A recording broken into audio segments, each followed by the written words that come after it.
Manang araw mga kaprobinsya, ka-farmers. Ngayon nakita ko lang to sa YouTube. Ang taboy ng lamok, langaw at anuman insekto gamit ang ganitong ideya. Kailangan na natin ng balat ng niyog, mga sisidlan at saka diesel at saka used oil. Yun ang kailangan natin ngayon. Gagawa tayo ngayon kasi kung epektibo to mga kabukid, wala na tayong dapat alalanin. Kasi yung langaw, ibig sabihin pag epektibo to, hindi makakalapit ang langaw. So free tayo sa ESF kung magkaganon. Kasi yung langaw, pag dumapo yan sa baboy na may ESF, siyempre punta manitid yan, lalo na yung lamok, nakasipsip ng dugo, lilipad doon sa baboy na malinis, magkakaroon talaga ng ESF. Ito na yung mga bulong yan. So itong gagawin namin, sisidlin na muna yung mga bunot or mga husk o balat ng niyog. Susubukan namin ngayon gumawa ng DIY pang taboy ng langaw, lamok, kahit anong insekto. Sana epektibo to mga kabukid. Tingnan natin ang resulta nito mga kabukid. Used oil.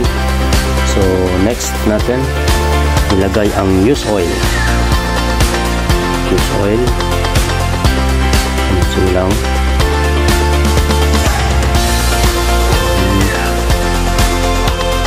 Paano kaya kung epektibo ba yun?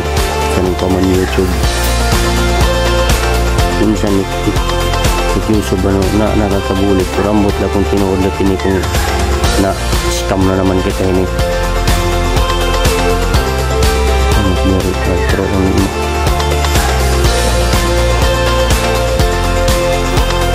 okay, questionable nga paano ba naging kunin niya?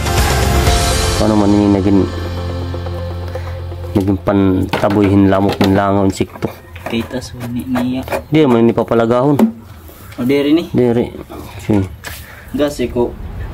Tapos next natin ay lalagyan na ng diesel. Bali ito mga kabukid, hindi ito pala papapo yan ha. Ano lang. Sige. Mana. Diesel po yan mga kabukid, diesel. Saka hindi po to apo yan. Bali yung gagawin natin mga ano lang to, sinunod natin na proseso sa YouTube. Pang taboy daw to ng lamok, langaw saka mga insekto. Tama na, okay, tama na. Alright, so susubukan na natin nilagay doon sa babuyan natin, sa mga alagang baboy.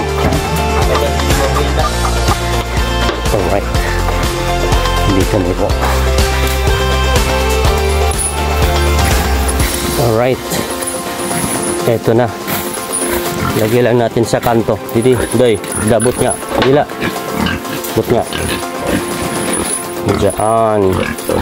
Saka isa doon sa may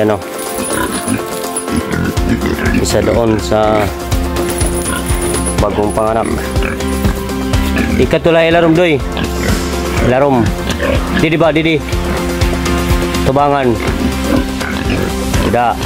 Ayo ikatuha ilarom kayo. Mahupit. Ato ba? Kanto. Tidak.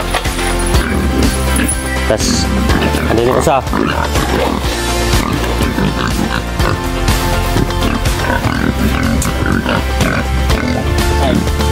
Hindi na, sakto natin.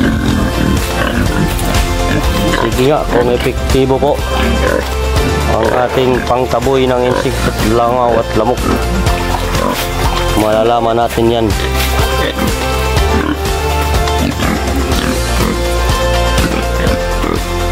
Parang wala naman tayong langaw. Hindi naman malangaw yung ano namin, mga alagang baboy.